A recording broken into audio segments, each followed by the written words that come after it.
Buenas noches. Me complace, después de la bienvenida que nos da Blanca a los dos, me complace a mí dar la bienvenida también a Bora Chung. Es una autora nacida en Seúl en el año 76, no sé si lo dijo antes Blanca. Yo he podido leer recientemente el primer libro que se va a publicar en el mercado español. Lamentablemente no se ha publicado todavía por una serie de problemas con la traducción. Va a aparecer a finales de año en Alfa de Kai. Su título es Cursed Bunny, que creo que se traducirá como Conejo Maldito, y es una colección de cuentos de terror, hay algo de ciencia ficción, fantasía, desde mi punto de vista absolutamente extraordinario. Es una autora verdaderamente increíble y yo estoy muy contento de conocerla, de haberla leído y de conocerla y de estar ahora mismo compartiendo para todos vosotros esta conversación que vamos a tener. Antes de entrar, ella va a leer un fragmento del libro de Conejo Maldito, Cursed Bunny, y además de ese cuento en particular, uno de los 10 cuentos, que es el que le da título al libro. Os dejo con Bora. Hola. So should I read? Vale, ¿empiezo? Yep. ¿Leo? 저주에 쓰이는 물건일수록 예쁘게 Los 만들어야 objetos 하는 que van a 것이다. contener una maldición deben ser hermosos. Era una frase que me repetía siempre mi abuelo. La lámpara era bonita. Tenía la forma de un conejo sentado bajo un árbol. La parte del árbol se veía algo pobre, pero se notaba que habían puesto verdadero empeño en el conejo. La punta de sus orejas, la de su cola y los ojos eran negros y el resto de su cuerpo blanco como la nieve. Aunque estaba hecho de un material duro, la suavidad de sus labios rosas y la esponjosidad del pelo que lo cubría habían sido plasmados con delicadeza. Al encender la lámpara, su cuerpo blanco brillaba como si en cualquier momento fuese a alzar las orejas o a arrugar la nariz. Todo objeto tiene una historia y esta lámpara maldita con forma de conejo no es la excepción. Era una frase que ya había oído muchas veces y que solía repetirme sentado en el sillón que había junto a la lámpara. La lámpara había sido fabricada para un amigo suyo. No está permitido crear objetos malditos con fines particulares ni tampoco utilizar objetos destinados a la venta para maldiciones personales. Es una regla no escrita que se ha transmitido de generación en generación en nuestra familia, que se dedica a la fabricación de objetos malditos. El conejo era la única excepción. 감사합니다. 감사합니다. Gracias. Okay, let's start. Bien, empecemos. Me gustaría empezar hablando sobre conejos. Según el zodiaco chino, este año, el 2023, es el año del conejo. Y el conejo es prudente, discreto, atento y benevolente. El conejo es un arquetipo de inocencia, amabilidad, pero también se suele utilizar para mostrar rareza y el lado oscuro. Entonces, háblanos sobre tu propio conejo, sobre tu libro. Mi conejo, bueno, he tenido conejos cuando estaba en el colegio y teníamos conejos porque era parte del programa educativo tener conejos, así que tengo un poco de experiencia con conejos. Y tengo amigos con conejos y tenían que masticar cosas para que no siguiesen creciendo, porque si no los dientes se iban a hacer demasiado grandes, así que tenían que masticar algo.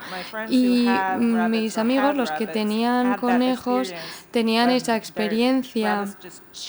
Los conejos masticaban todo, los cables, los documentos, cualquier papel, y a veces incluso intentaban masticar los colchones y mordían todo esto. Así que yo intenté utilizar esto y magnificar este aspecto realista sin mencionar las otras características más conocidas del conejo para hacerlos irreales y lo más y que diesen lo más miedo posible, porque en la vida real no dan miedo. Se ha hablado mucho sobre conejo maldito desde que fue clasificado para el International Booker Prize el pasado año, y hay alguna mención sobre la venganza. ¿Estás de acuerdo con esto? He escrito muchos relatos y estas son 10 historias que seleccionó mi editor por aquel entonces, así que no era mi intención escribir historias sobre venganza, simplemente surgió que yo escribí muchas historias y él seleccionó estas que parecían tener el hilo conductor de la venganza. Y más adelante me di cuenta de la verdad es que sí, que escribo mucho sobre venganza. Y bueno, a lo mejor sí que eligió bien. Cuidado. Se te ha etiquetado, entre otras cosas, como en la categoría de ciencia ficción. ¿Te sientes cómoda en esa categoría? Solo hay una historia de ciencia ficción real en todo el libro. Y no es ciencia ficción, es simplemente que hay una historia así de ciencia ficción. Pero creo que en Corea es más fácil vender algo como ciencia ficción en lugar de ficción especulativa o fantasía, así que creo que desde el punto de vista del marketing, por eso se hizo. Cuando gané este Korean Science Fiction Award en 2014, desde 2014, oficialmente me convertí en una escritora de ciencia ficción y realmente se tradujo al español y se publicó hace 3 semanas en Colombia, así que está en español y el título es Semilla, seed en inglés. Y es una historia sobre los seres humanos que se convierten en 3. Se fusionan con árboles para sobrevivir y por eso el título son semillas, porque ponen sus semillas en el aire y así crecen y de esta forma pues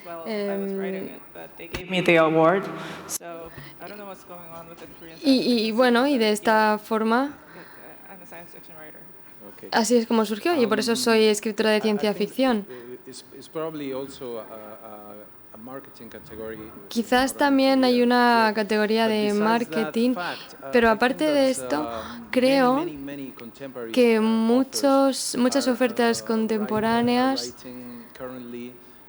escriben actualmente sobre, ciencia ficción, ficción especulativa o fantasía. Y me pregunto por qué, porque de alguna forma la realidad va tan rápido que parece que tengamos que ir por adelantado, no sé, 5 o 6 años. ¿Qué piensas de esto? La verdad es que sí que pienso que vivimos en ciencia ficción. El simple hecho de estar aquí, de haber escrito, de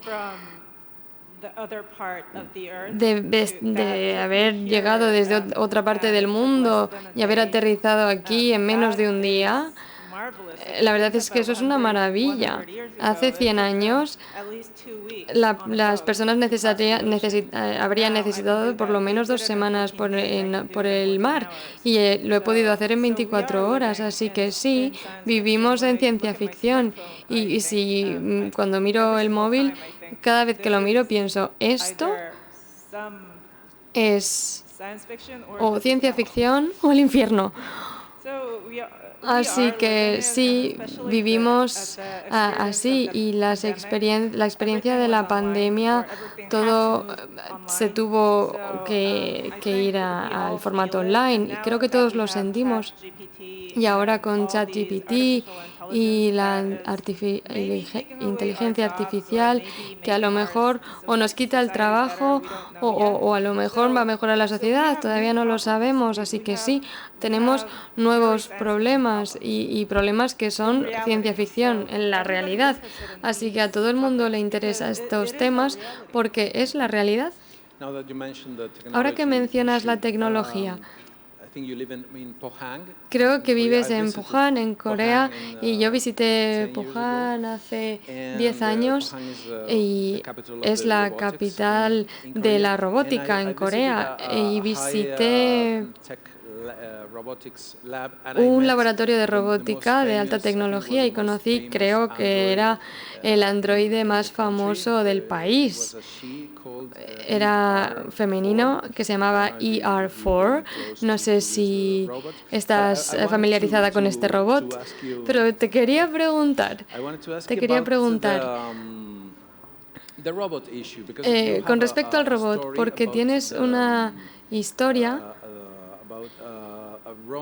sobre un romance entre un diseñador y un robot.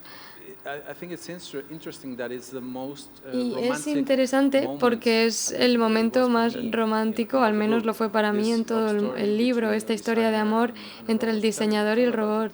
Cuéntanos. Pues yo pensaba en mi móvil, el primer móvil que tuve. Este es el modelo del robot, mi móvil. Y todavía le tengo mucho cariño al móvil.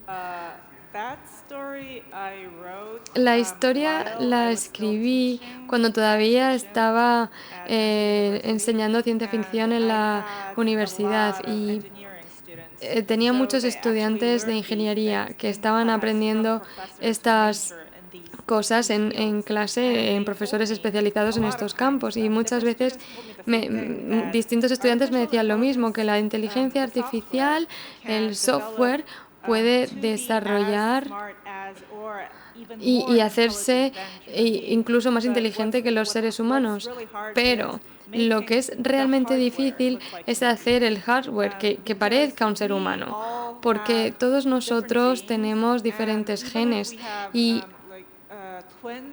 aunque tengamos gemelos, los gemelos pueden tener los mismos genes, pero tienen experiencias distintas en la vida porque dos personas no pueden ocupar el mismo lugar. Así que, aunque crezcan en la misma casa, van a ocupar espacios ligeramente distintos en la misma casa. Así que vivirán experiencias diferentes a cada segundo. Y esas experiencias nos forman como seres humanos, nuestras arrugas, nuestras arañazos, nuestro acné, nuestras cicatrices, las imperfecciones que tengamos son el resultado de nosotros como seres humanos y las experiencias que hemos vivido a lo largo de la vida en nuestro cuerpo. Esto es lo que somos. Y por eso tenemos el aspecto que tenemos y no se puede replicar esto de forma artificial porque los seres artificiales no nacen y crecen de la misma forma que lo hacemos nosotros. Y estos estudiantes me dijeron, con la tecnología actual, quizás podemos hacer máquinas que son mejores que los seres humanos, pero no podemos hacer androides que tengan exactamente el mismo aspecto. Y esto fue muy interesante, porque la piel o el pelo artificial tenemos órganos artificiales que se imprimen en 3D, no crecen, pero sí que se imprimen en 3D y no podemos componer un ser humano que tenga exactamente el mismo aspecto que un humano. Así que en primer lugar pensé, puedo escribir una historia sobre esto que será ciencia ficción y no ciencia. Y luego también me resulta muy fascinante que las partes más humanas de nosotros sean nuestras imperfecciones, nuestros poros, nuestras cicatrices, nuestras arrugas, todo esto todas estas imperfecciones es lo que somos. Esto me gusta. Hay un fragmento que me gustaría leer. Dices, los androides se han creado inicialmente por el apoyo material a los ciudadanos en los diferentes países, pero fueron populares sin importar la edad. Y hay un rumor en algunos círculos que dice que los compañeros artificiales son como alguna conspiración para algunos androides que descienden la tasa de nacimiento y la población, por tanto, envejece. ¿Esto es realidad o literatura? Lo he tenido que leer 2 veces y todavía no me queda claro. Pues yo soy mentirosa profesional, me gano la vida mintiendo, así que creo que una buena mentira tiene que tener algo de verdad. Y en Japón intentaron hacer un robot acompañante artificial para ciudadanos, y esto fue en 2006-2007, y el robot tenía un aspecto de robot, no tenía un aspecto de humano, y eran bastante monos, pero la cuestión es que no podían tener una conversación normal porque por aquel entonces la tecnología estaba tan limitada que el robot estaba programado con unos determinados efectos y líneas, y después de un rato la conversación era aburrida. Entonces la verdad es que al final no era tan útil para estos ciudadanos, que además eran de edad avanzada, y quienes tenían algún tipo de demencia o problemas emocionales, tener la misma conversación una vez y otra vez no ayuda a la depresión o al Alzheimer, así que este robot al final se canceló. Pero pensé en ese robot y hablamos de ello en clase, y también hablé sobre Aibo, un robot perro, y este robot perro influyó toda una generación de niños, y los niños crecieron, y Sony paró de producir Aibo, pero estos niños que ahora son adultos están emocionalmente atados a esto, y los robots se pueden reparar. Hay ingenieros y técnicos que saben repararlos y están vivos. Y hay ingenieros que eran estos niños que repararán Aibo hasta que se mueran. Así que quedan décadas con Aibo. Así que la emoción humana es algo extraño. Nos sentimos, tenemos conexión con determinadas cosas y nos enamoramos y nos sentimos felices y recordamos nuestra infancia. Así que los seres humanos son extraños. Y yo quería expresar eso. No hay una conspiración. Eso es mentira. Lo has expresado muy bien, la rareza del ser humano, y de hecho la primera historia, la cabeza y la encarnación, ocurren en aseos la mayoría del tiempo y contienen una determinada cantidad de raros líquidos que llevan a la escatología y a la meditación, como la experiencia de dar a luz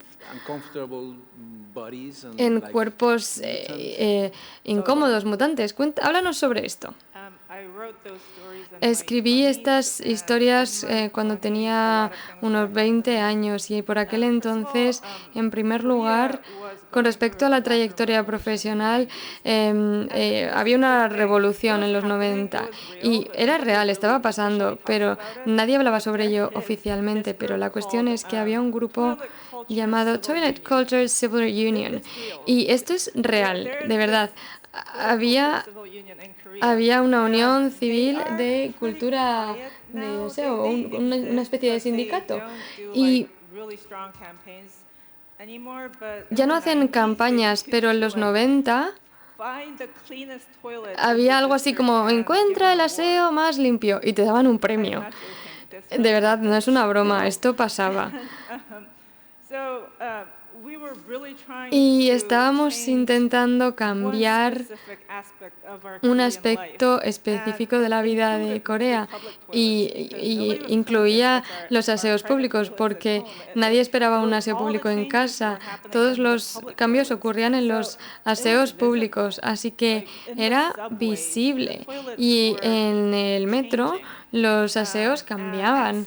En el colegio, bueno, la universidad vino después, pero en el colegio hubo cambios.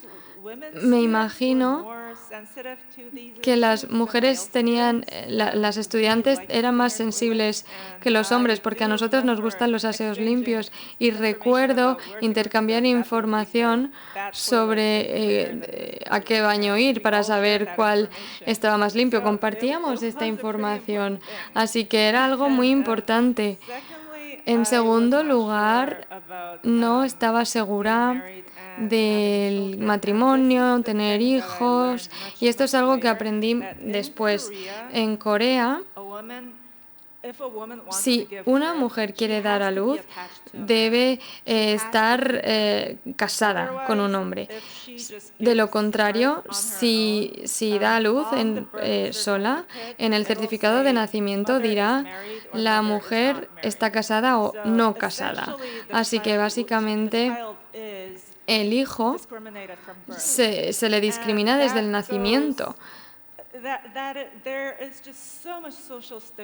Y hay un estigma grandísimo relacionado con las mujeres solteras que paren solas. Y si una mujer se casa y da a luz,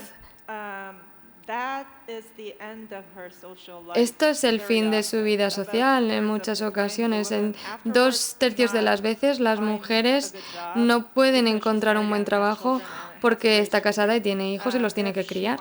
Y si encuentra un buen trabajo, es muy difícil mantenerlo, porque su responsabilidad fundamental es cuidar de los hijos en casa. Entonces, en Corea la gente trabaja muchísimo. La gente trabaja desde las 6 de la mañana, vuelve a casa y sigue trabajando. Así que prácticamente la gente no tiene conversaciones porque están agotados.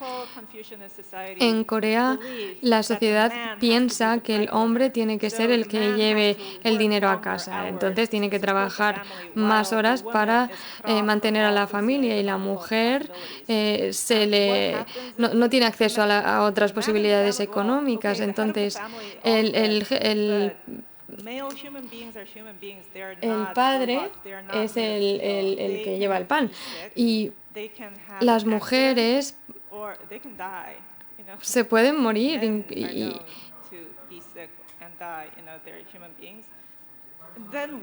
¿Y qué ocurre? Pero ahora bien, ¿qué pasa si se muere un hombre? Si se muere el marido y no tiene seguro, estás jodida con tus hijos, porque has sido ama de casa, has cuidado de tus hijos, eso es todo lo que has hecho. Y no has tenido ninguna otra oportunidad. Así que, bueno, pues empiezas un trabajo en un supermercado, y las mujeres en Corea hacen bromas sobre el hecho de que muchas cajeras tienen doctorados y tienen certificados de idiomas en inglés y no encuentran un mejor trabajo simplemente porque sus vidas sociales estuvieron interrumpidas durante una década. Entre 5 y 10 años desde que nació el bebé hasta que el hijo empezó a ir al colegio, y entonces por fin tuvo algo de tiempo para sí misma. Y esta fue la realidad a la que me enfrenté cuando yo tenía 20 años. Era consciente de ello, pero no lo suficiente para formar una opinión o una respuesta a ello. Es simplemente un miedo muy vago de que en algún momento yo me tendría que enfrentar a esto. Si elegía casarme y tener hijos, tendría que elegir entre mi identidad socioeconómica y ser una mujer biológica. Y ese miedo era tan grande que no sabía cómo gestionarlo. Así que escribí algunas historias sobre ello. Y no ayudó. La verdad es que no ayudó nada. También quería preguntarte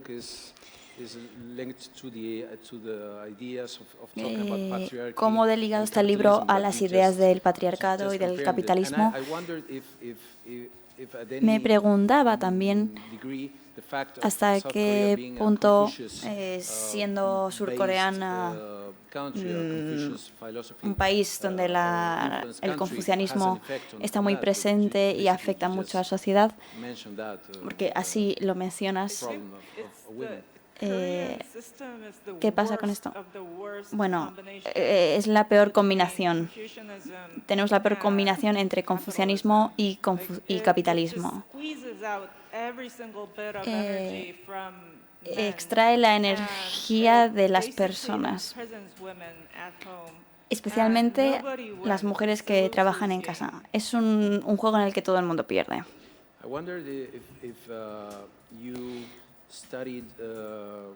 Me pregunto, porque claro, estudiaste polaco y ruso para salir de Corea y salir de tu cultura original. Bueno, realmente no.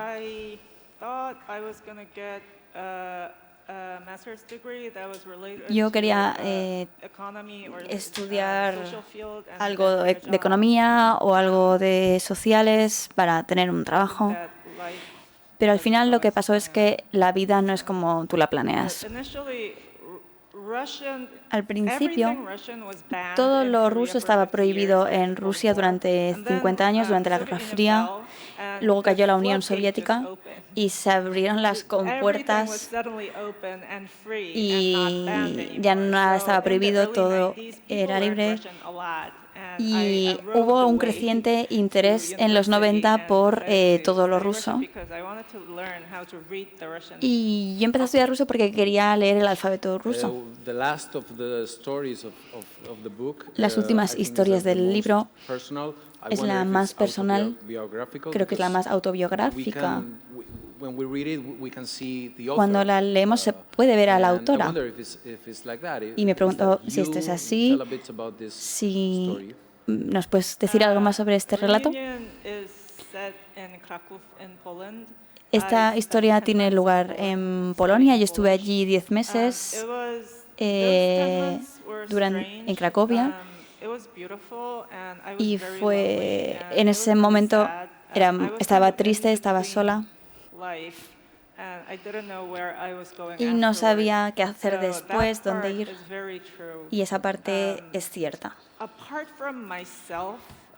Además de mí misma, escuché de mis profesores que la historia polaca era parecida a la coreana, especialmente en la época moderna. Y cuando yo estudié en Polonia, la escuela estaba en lo alto de una colina y la mayoría de Seúl está en las colinas también, está a mayor altura, y así estaba mi escuela allí en Seúl. Y el nombre del país en Polonia es llano, perdón, de Seúl, de Polonia. Pero justo mi escuela estaba en lo alto de una colina, o sea, estoy maldita con lo de las colinas. Y tenía que ir en medio de la colina había un castillo también. Estaba abandonado. No entendía por qué no habían hecho nada útil con ese castillo. Y el profesor me dijo que fue un centro de operaciones durante la guerra y nadie quería acercarse. Y bueno, las cicatrices de aquello siguen ahí, están visibles. Las personas que recuerdan la guerra, los hijos de las personas que experimentaron la guerra, siguen ahí. Y de forma extraña yo me sentía en casa. Yo soy de la parte norte de lo que ahora es Corea del Norte, porque antes no era Corea del Norte, sino todo era Corea. Mi abuela tenía ese acento de la parte del norte y lo tuvo toda la vida. Y era un acento muy distinto, porque yo nací y me crié en Seúl, pero nunca llegué a aprender bien ese acento. Mi abuela y mis tías me contaban cómo escaparon ellas del norte. Cuando el ejército chino y la Unión Soviética invadieron Corea. Así que yo crecí escuchando esas historias que también son parte de mi propia historia, parte de la historia de mi propia familia. Y cuando estuve en Polonia, vi justamente eso, que antes Polonia también fue parte de Alemania, que también había parte de Bielorrusia, parte de Ucrania. Y conocí a personas de una parte de Polonia que habían sido alemanes y decían, claro, soy alemán y polaco al mismo tiempo. Entonces hay una historia muy complicada que no son solo historias para un libro de historia, sino que son también historias personales. Y ahí fue cuando entendí todo esto. Intenté plasmarlo. Intenté plasmar ese sentir de estar entre dos cosas, pero esa conexión triste que sentía con Polonia, pero que nos afecta como seres individuales. Has mencionado la guerra de Corea, Corea del Norte, Corea del Sur. La parte especulativa, ¿tú te imaginarías una reunificación? ¿Podría pasar? No me puedo imaginar algo así. No, jamás en la vida pensaría eso. Somos tan distintos. Y esa es otra cosa. Lo que Corea del Norte está haciéndole a su pueblo es inculcar miedo, hacer que tengas miedo por tu propia vida y por tus seres queridos. Y eso no se va fácilmente.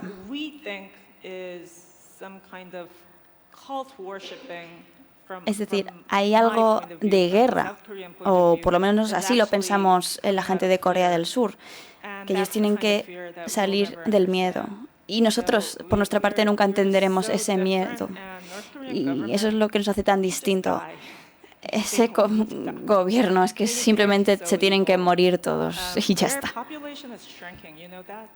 La población de Corea del Norte está disminuyendo porque los están matando de hambre. No sé, es que no lo entiendo. No sería posible ver una transición sutil entre las dos Coreas.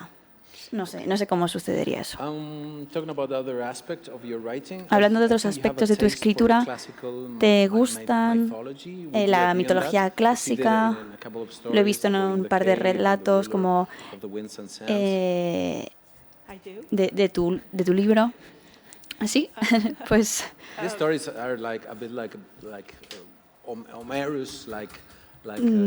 por ejemplo, Homero es un clásico. Bueno, nunca he leído a Homero, así que perdona, Homero. The Ruler of Winds and Suns tiene lugar en Uzbekistán. El 70% de Corea son montañas, así que el horizonte es algo parecido a esto, así. Todos los piquitos de las montañas. Y fui a Uzbekistán y todo era plano. Había campos, zonas desérticas también, pero los desiertos de Centroasia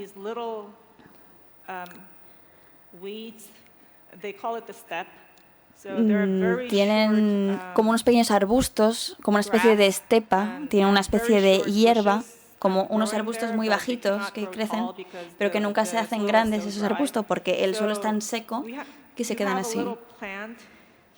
Es decir, que hay diseminadas así algunas plantas, algo de césped, pero todo el horizonte es plano. Es el desierto, pero con hierba. Era asombroso, era muy bonito.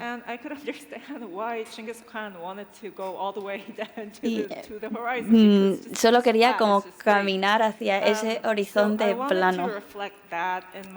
Y quería reflejar eso en mi relato. Pero no sé nada realmente acerca de Centroasia. Y no quiero en ningún caso reinventar su historia. Solo quiero inventar algo en mi mundo propio de fantasía. Hablando justo del terreno de la fantasía, tus libros se los ha relacionado con el realismo mágico. Es sorprendente o al menos interesante para los países hispanohablantes, porque tendemos a asociar el realismo mágico con Latinoamérica, con el boom de los 60 latinoamericano, de los 70, especialmente con Gabriel García Márquez y otros autores. ¿Qué es para ti el realismo mágico? Nunca pensé por un lado que fuesen realistas, pero nunca aprendí como tal a escribir. Nunca aprendí qué es el realismo mágico. O sea, lo que yo leo, o lo que he leído en los últimos 25 años, eran autores rusos o polacos. En el siglo XIX, cuando el romanticismo estaba en auge, esta literatura se volvió muy fantástica. Integraba muchas figuras imaginarias, monstruos, muchos acontecimientos no realistas, que eran el telón de fondo de cosas y acontecimientos que sí eran realistas. Por ejemplo, un chico se levanta y de repente no tiene nariz. Eso es Baker, que se despierta, intenta ir al panadero, va a hacer el desayuno y le pasa eso. Y eso es un clásico de la literatura rusa. Gogol es un autor ruso que se estudia en todos los colegios de Rusia. Y no sabía que se podían escribir historias así y que fueran buenas historias. En el siglo XX, en Corea, después de la guerra, tuvimos una dictadura. Bueno, luego otra dictadura, bueno, luego otra.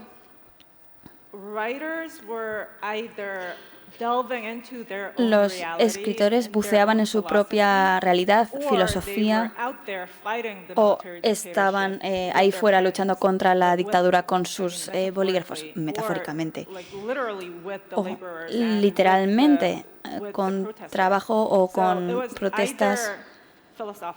O sea, la literatura filosófica o la realista y la imaginación realista no tenía espacio entre estos dos mundos. No había un espacio para disfrutar de la imaginación. Entonces, la literatura coreana que yo leí de adolescente era muy realista. Muchas veces tenía que ver con la guerra.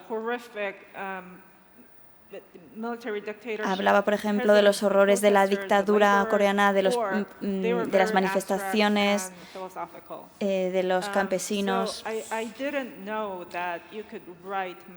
Y desconocía que se podía escribir historias sobre cosas no reales, sobre cosas imaginarias, y para mí eso era muy desconocido. Teníamos a Pushkin, a Gogol, que los aprendí, o sea, estudié en clase.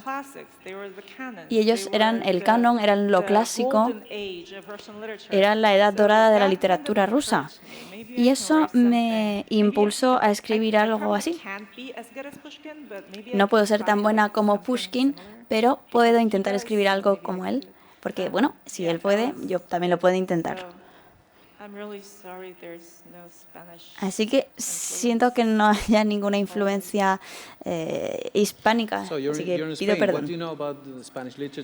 ¿Qué sabes, si sabes algo de literatura hispánica? No sé si es la primera vez que estás aquí en España o qué sabes de España. Esta es la primera vez que más al oeste estoy de Alemania. He visto muchas películas de terror españolas, thrillers en Netflix. Eso es un poco... Hasta ahí llego. Mi experiencia internacional se centra un poco en Netflix, lo siento. Teníamos francés, español, japonés, chino. Yo estudié francés. Otros compañeros estudiaron español y me dijeron que tenéis 14 tiempos verbales, que tenéis artículos que cambian, y también el francés tiene un montón de artículos, de tiempos verbales, y es que lo odio el tema de los artículos, porque por ejemplo el ruso no tiene artículos, se puede y es posible hablar sin artículos, el coreano tampoco tiene artículos, así que estoy en contra de los artículos. El español me da miedo. Es un idioma que me da miedo, y lo digo de verdad. Tu libro fue nominado al Booker y se va a traducir a varios idiomas. Eso te ha puesto en contacto con distintos lectores, distintas comunidades. ¿En qué difieren los lectores coreanos de los lectores estadounidenses o de los españoles, a los que todavía no conoces? ¿Qué piensas? Originalmente, en 2017 se publicó un libro en Corea y a nadie le interesó. No tuve ninguna respuesta. Creo que el puñado de gente que leyó el libro en Corea sí que era activa en Twitter alrededor de 2018. Y un seguidor de Twitter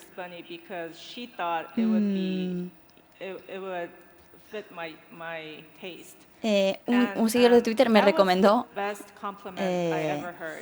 dijo que me recomendaría mi propio libro y me sentí muy orgullosa porque sintió esa conexión entre el libro y yo, y eso me gustó mucho. Luego el libro se publicó en Estados Unidos el año pasado y mi profesor, que ahora está jubilado, todos los profesores jubilados se enteraron de que el libro se publicó. Y la verdad es que me daba mucha vergüenza. Estaba muy contento. Y yo estoy feliz porque él estuviese feliz. Pero le escribió a todos los profesores para decírselo. Por otro lado, bueno, pues no he tenido otra respuesta por parte de los lectores americanos. Así que esto es lo que puedo decir. He tenido respuestas muy entusiastas desde Turquía. Me encontraron en Instagram y querían escribirme algún mensaje. Y la verdad es que me sentí muy halagada y muy agradecida. Y bueno, con el terremoto, pues les intenté ayudarles a través de la embajada turca, a través de un fondo de ayuda.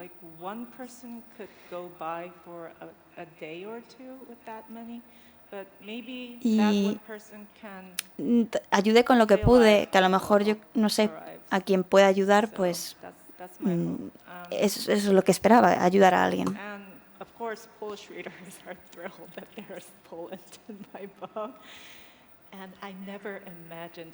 Nunca imaginé que mi libro llegaría a traducirse a otros idiomas.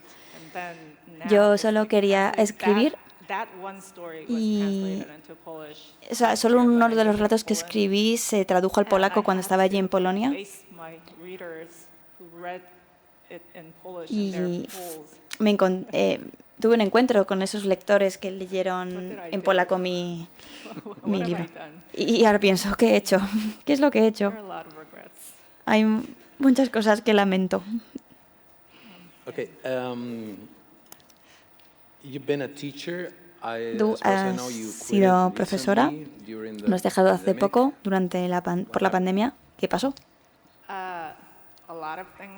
Bueno, pasaron muchas cosas. Quiero agradecerle a la intérprete de lengua de signos que me está ignorando. Esta es la primera vez que veo a una intérprete de signos en un festival de literatura. He visto a este tipo de intérpretes en manifestaciones, por ejemplo, pero no en festivales. Y está mal, porque estamos excluyendo a ciertos grupos de personas que claramente leen, y por qué no se les está incluyendo en los festivales de literatura. Bueno, pues eso pasó también con la pandemia. Mis estudiantes desaparecieron. En las clases anteriores yo tenía alumnos con distinto grado de discapacidad.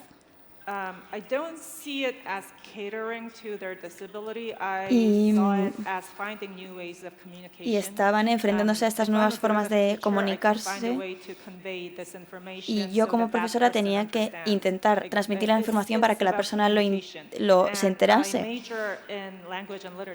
Yo he estudiado comunicación, he estudiado idiomas, soy experta en comunicación. Puedo hablar coreano a esa persona coreana de forma que lo entienda. Pero cuando todo se pasó a lo online, no sabía qué hacer. Y me escribí un guión para cada clase. Escribía unas 7-10 páginas para cada clase. Subía el guión con el material de la clase. Y eso lo hice durante el primer semestre. Y los estudiantes me escribían y me decían que no habían podido seguir el resto de clases, pero las mías sí que las podían seguir porque tenían el guión. Y para mí fue un gran coste de energía y de trabajo. Costaba mucho escribir 10 clases para cada clase y luego subir el material. Pero es que no era sostenible. Y la universidad me exigía que hiciese las clases en vivo por Zoom. Zoom no tenía subtítulos en aquel momento. Yo enseño ruso en Corea, en coreano.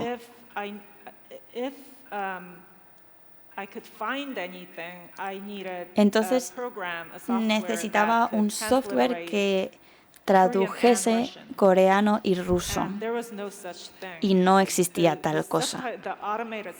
Había un generador automático de subtítulos que transcribía coreano. O sea, no se podía unir el coreano y el ruso. Y después de 1 o 2 semestres, los estudiantes desaparecieron. Y they're marked as disabled. And I used to see entonces, that at least, like, los que 3 no or podían 4 seguir la clase, depending on 1 to se 3 fueron. depending on the semester, they just all disappeared. Y los que no podían eso, pues seguir la clase, And I feel desaparecían. really guilty about it. Y me siento culpable por eso, incluso ahora. I failed them. Porque lo sentía por ellos, no me podía comunicar lo suficientemente bien para que me entendiesen. Y yo luché por esos estudiantes, pero desde la universidad no se pudo hacer nada. Fue obligatorio para todos los profesores ver este vídeo sobre discapacidad. Y lo hice para que lo viesen, pero no sirvió de nada. Luego mi marido se puso enfermo y estaba en un pozo. Estaba en la total oscuridad. ¿De qué vale este esfuerzo si no puedo enseñar a mis estudiantes? Y como mi marido estaba enfermo, pues lo dejé. Bueno, estamos llegando al final. Vamos con un par de preguntas más. ¿Y cuál es el siguiente paso?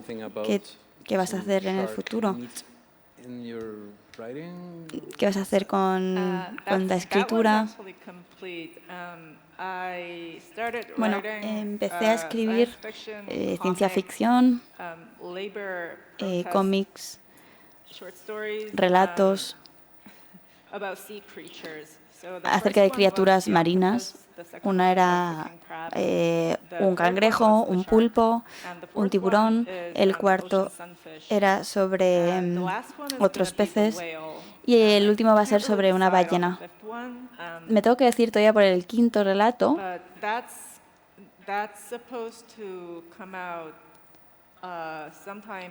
Y eso saldrá en algún momento en este año, quizás en otoño.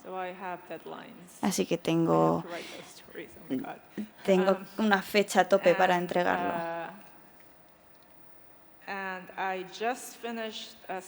Acabo de terminar una obra sobre la guerra.